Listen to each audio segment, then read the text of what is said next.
Hey, we are Sleepazoid. I'm George. I'm Luca. Joe. Jimmy. And we're here with AAA Backstage. 3 a.m. queuing up Irish goodbye. Alright, here we are. Chelsea's Bigsound 2025, day talking about the rest 3. of her life. Day 3. We're here with Sleepazoid. She's got How are we going? How's Bigsound been so far? Big. Sound. Lots of sound. Huge Yeah. Large. Yeah. noise. You showcased every night or The last 2 nights. last 2 nights? You Yes. played tonight? We do. Yeah. Where are you tonight? Where have you played and where are we going tonight? So we did my showcase on Tuesday at Netherworld, Yeah. which was super fun. Yeah. And then we did Crowbar last night, and tonight we're at Alligator Club, 9 p.m. Alligator there. Club. Alligator Club. Yeah. Woot woot. Sweet. Yeah, we hit up Alligator Club. It's such an interesting little venue. Have you It's been really through cute. there? Yeah, we walked through last night. Yeah. Yeah. We were at the Lucky Show. Yeah. Yeah, we've got a similar, like in Melbourne, we've got a similar sort of like built venue where like the majority of it is a little like alleyway laneway, with a bar, yeah, yeah. and then it's a stage at the back, and it's kind of like this funny, cozy little like sitch, Yeah. but it's fun. It's really Yeah. good. It's really good. Yeah. Yeah, I think it works. I think it's cool. Like, Cool vibe in there. Yeah, Yeah. really cool vibe. All right, so Sleepazoid as a sound, you guys have, you come across as that sort of grungy, shoegazy, even sort of post-punky, I guess, type of a vibe. Do you lean into those tags, or do you it's sort of open slather? Yeah, I reckon we'd definitely lean into those tags for sure. There's a lot of influence from heaps of bands from that sort of range of things. Like Yeah. we've got the Wolf Alice's and Fontaines DC, and Yeah. love our like old shoegaze, new shoegaze. Like plenty of that in the music. Informed. Yeah. Yeah, that's cool. I mean, it's sort of, I find you guys to be kind of diverse, but not narrowed in, but sort of broadened out on that. Like the heavy stuff is an element. Yeah. But only when needed. Yeah, which is good, I think, because it keeps the show interesting, I guess. Do you go in with the intention to develop or write music in that style, or is it sort of just like anything comes out? Yeah, whatever comes out, really. We kind of we've got this really cool dynamic of like all 5 of us kind of like there'll be an idea. Some idea is probably like a great bass line or some lyrics or something, and then we sort of just like throw 5 ideas at the wall in a circle, and then so far it's just stuck most of the time. Yeah. We've had a few misses and no one will ever hear them, but Yeah. It's mostly off the fundamental of like your Nets songwriting and that. Yeah. So on 3 a.m. for example, it's sort of like the songwriting was wanting to paint like a scene of a late night out, or so how did we get to what was the inspiration behind that, I guess?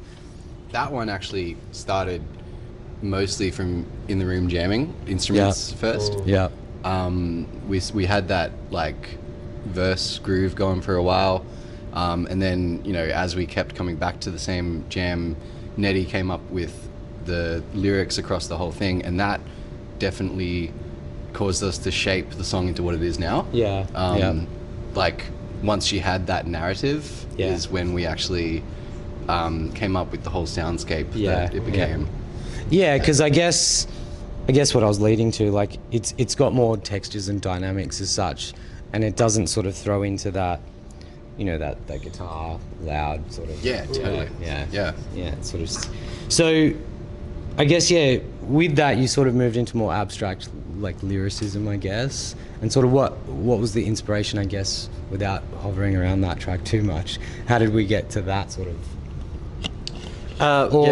Or was it just sort of like a don't overthink it, just it is what it is type of thing? No, there's definitely there's definitely thought like kind of in constructing that type of like narrative in the lyrics from Nettie.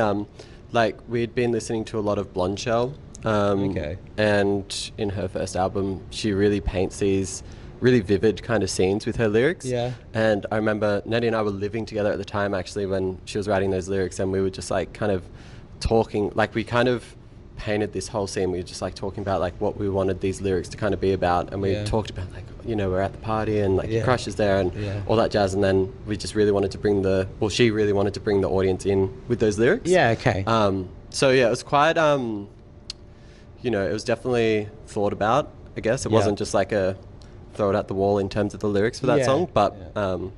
yeah, it was really cool. Yeah, there was like intention. Intention, yeah, exactly. Yeah.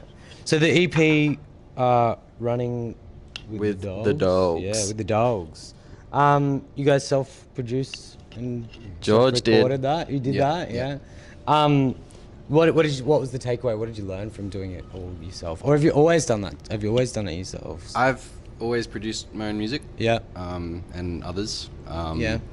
And me and Luca and a few others were running a studio in Melbourne. Okay. And that kind of ties into how we met Joe and Nat. Yeah.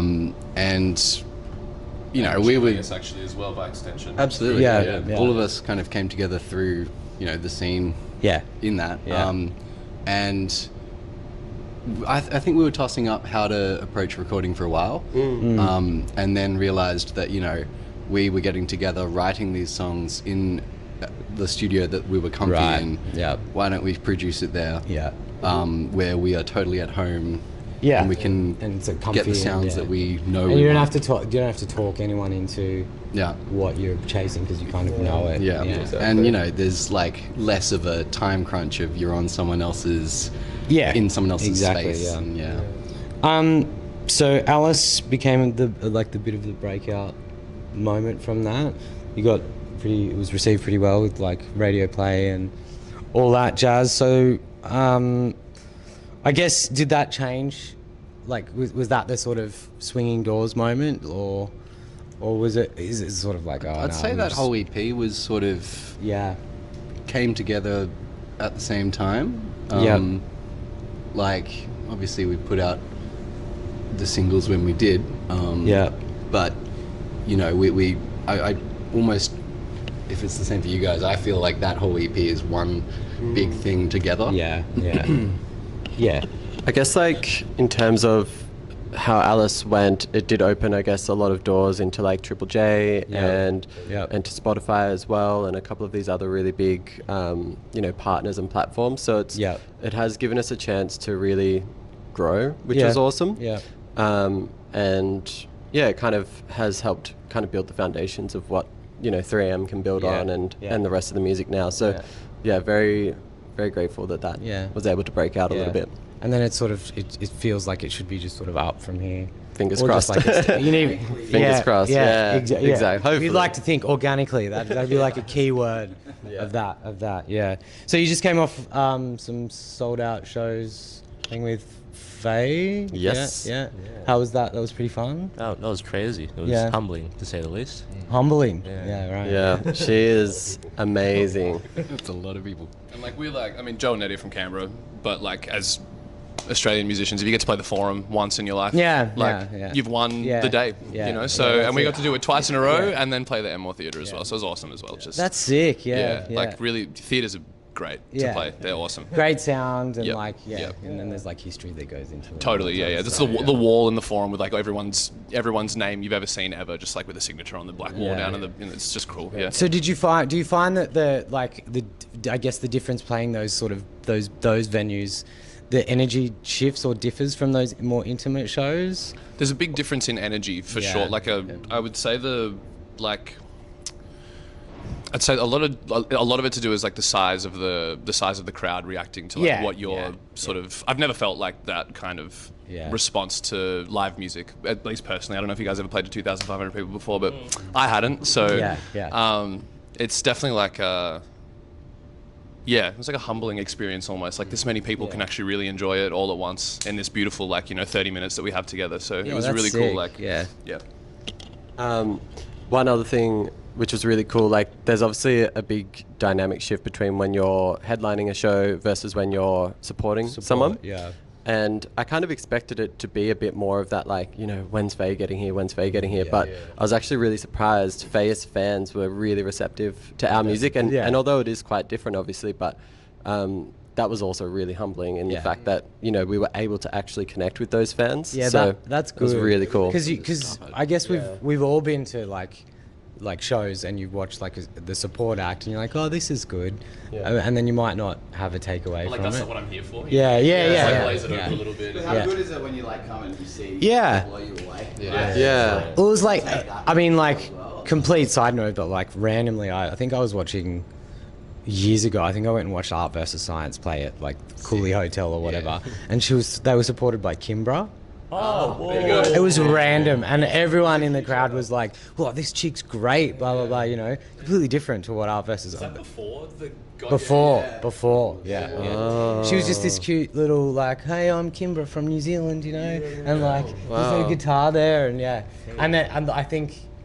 I guess back to that, that was one of those only sort of moments where it was like this support act really has captivated us. So it's always good when you get to be in that. And amazing. So and how's the Bigsound audiences been? They've been again blown away, humbled. It's been cool, amazing. Yeah. Last night was crazy. Crowbar was awesome. Yeah, the reception at Crowbar was nuts. Like I didn't really being the first band on at any venue at a thing that showcase, you kind of like, is anyone going to be here? And they were. So Thank you. I feel like Bigsound's one of those things. The first time slot might not be too bad because people are eager to. They're ready to start. And because they've been at conferences all day or meetings or whatever, it's like let's dig in. Yeah. So what are you wanting? I guess people to take away from Bigsound. Fans and industry people alike, like what do you want them to take away from a Sleepazoid show? We mean business. We're here for business. No. And maybe cash, I don't know. Yeah. I don't know, I guess like anyone who walks away and is a fan is kind of the main goal, it's right? Like right? You know, to have again have that response in a venue like Crowbar or like in this kind of event has been really inspiring and really cool. Yeah. So, you know. Well, I mean, you guys, you're kind of blessed. Like Bigsound is one of those things where, I don't know, have you guys been to a Bigsound before? Yeah, I played last year. You did, right, yeah. And it's funny, one of those things is like, I think back to like the first time like DZ Death Rays broke out of a Bigsound or like, you know, that type of thing, you know. So there's always one of those bands that you'll take away, you know, from it. So moving along then, I guess, like what's next after this? What are we doing? More shows, new music? Yeah, we've got a new song dropping 18th of September. Okay, great. 18th of September. Yes, I think so. Yeah. Nice one, Luca. Yeah. And then we're aiming to get to the UK next year, UK and EU. So if anyone want to help us out, you know. That's what we are here for. So we're very keen to head overseas. Yeah. And then EP next year as well. And the next single will lead into another mass drop. Yeah. So February next year. Cool. Well, Sleepazoid, thank you for joining us. Before we do go though, we have been asking a general chit chat type of a question, and that is it a sausage roll or is it a meat pie? Sausage roll with mustard and ketchup. Damn, mustard and ketchup. Meat pie only if I'm in the country and it's from a nice bakery. And then if I'm at 7-Eleven and I need one at 4 o'clock in the morning, it's a sausage roll. It's a sausage roll. Yeah. Go for that real dry cotton mouth. Cardboard, my favorite. I'm gonna go with spinach and ricotta roll. I'm so sorry. Yeah, we ain't meat up in here. Yeah. Like yes, no, other. Yeah. A pie with sauce. Pie with sauce, mate. Did you say pie or sauce or pie with sauce? Pie with sauce. Pie with sauce. Yeah, I was like, oh. You guys got any sauce? I actually have a dry pie. Yeah. What about you? Yeah, what's yours? What's yours? I'm sausage roll. Yeah, nice. Okay. Because you can drive with it. It's handy. It's Yeah. Heard of a travel pie?